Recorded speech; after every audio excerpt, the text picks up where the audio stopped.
जय क्लासेज 12 के अंतर्गत जीके जीएस जीके का special BPSC TRE BPSC 71 and BSSC को ध्यान में रखते हुए बिहार स्पेशल का कुछ महत्वपूर्ण क्वेश्चन आप लोगों के सामने रखा जा रहा है, जो कि Bihar GK practice set number 12 इटोटेरिया बुक का।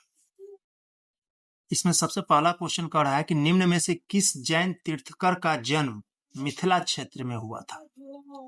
कौन से ऐसे जैन तीर्थकर थे जिनका जन्म मिथिला का क्षेत्र में हुआ था। मिथिला।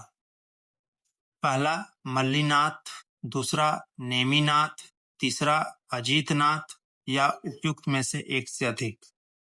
उपयुक्त में से एक से अधिक। तो बताइएगा आप लोग इसमें क्या होगा आंसर।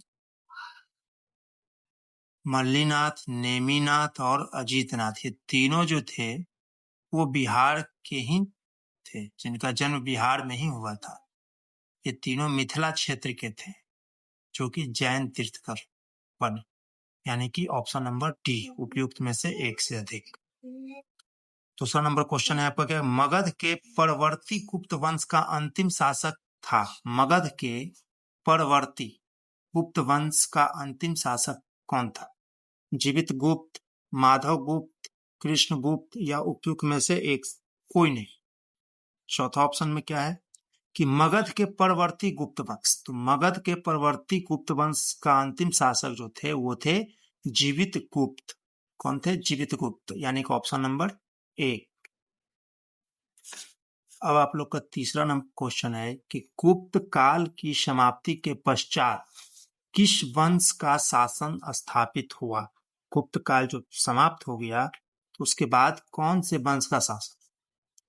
ऑप्शन नंबर एक है कर्नाट वंश, option number B number Haryanka वंश, ऑप्शन नंबर सी मौखरी वंश या उपयुक्त में से कोई भी।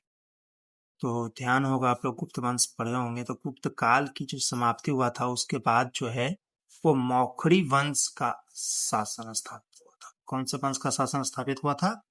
मौखरी वंश। फिर आपका चौथा क्वेश्चन है कि निम्न विद्वानों में से कौन सा विद्वान कनिष्क के दरबार में नहीं रहते थे। कनिष्क के दरबार में नहीं रहते थे। कौन नहीं रहते थे। तो वसुमित्र, कालिदास, नागार्जुन। उपयुक्त में से एक से अधिक। तो कनिष्क के दरबार में वसुमित्र भी रहते थे, नागार्जुन भी रहते। ना ना ना ना, निम्न में से क्या है, कौन सा विद्वान कनिष्क के दरबार में नहीं रहते थे। तो कालिदास नहीं रहते। कौन नहीं रहते थे। कालिदास।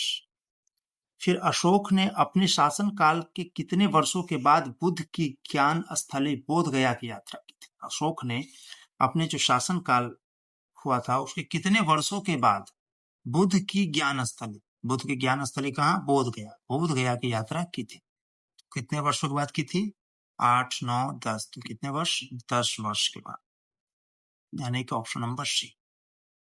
मौर्य सम्राट बिंदुसार के राज दरबार में यूनानी शासक एंटियोकस प्रथम ने किसे अपना राजदूत बनाकर भेजा था। क्वेश्चन नंबर 6 है कि मौर्य सम्राट बिंदुसार के दरबार में यूनानी शासक, कहाँ का शासक, यूनानी शासक एंटियोकस प्रथम, एंटियोकस प्रथम ने किसे अपना राजदूत बनाकर भेजा था।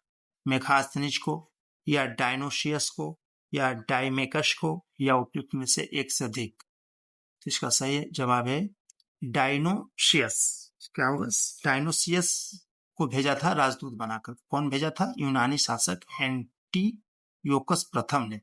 किसके दरबार में भेजा था, तो मौर्य सम्राट बिंदुसार के दरबार में भेजा। फिर अगला क्वेश्चन है कि ऋग्वेद में मगध क्षेत्र के निवासियों के लिए किस शब्द का प्रयोग किया गया था। जो मगध क्षेत्र के लोग थे उनको ऋग्वेद में कौन सा शब्द का उपयोग किया जाता था। कीटक, पंचाविश, व्रात्य या उपयुक्त में से एक से अधिक। सही जवाब है व्रात्य। ऋग्वेद में मगध क्षेत्र के निवासियों को क्या कहा जाता था, किन से शब्द का प्रयोग किया जाता था, व्रात्य शब्द का प्रयोग किया। 8वां नंबर क्वेश्चन है खगोल शास्त्री आर्यभट्ट का संबंध बिहार के किस नगर से था। तो खगोल शास्त्री आर्यभट्ट जो थे उनका संबंध पाटलिपुत्र से था। आर्यभट्ट यूनिवर्सिटी भी पाटलिपुत्र में। पाटलिपुत्र। पालकालीन कलाकार बिटपाल कहाँ के निवासी थे? पालकालीन कलाकार बिटपाल जो थे वो कहाँ के निवासी थे? पाटलिपुत्र, नालंदा, सारण, तो उसमें से कोई नहीं। तो पालकालीन कलाकार बिटपाल जो थे वो नालंदा के निवासी थे। कहाँ के निवासी थे? नालंदा। और आज पहला दिन है, पहला क्वेश्चन है, मात्र 10 क्वेश्चन का ही सेट रखे हैं। इसके बाद फिर हम पूरा सेट आगे जैसे जैसे होगा हम पूरा और अंतिम क्वेश्चन आपका आज का, बख्तियार खिलजी की हत्या किसने की? बख्तियार खिलजी की हत्या किसने की? सब लोग जानते होंगे, अलीमदार खां ने। किसने की थी? अलीमदार खां जो है वो बख्तियार खिलजी की है। आगे इसी प्रकार से हम क्वेश्चन लाएंगे, आप लोगों को कैसा लगा जरूर बताएं।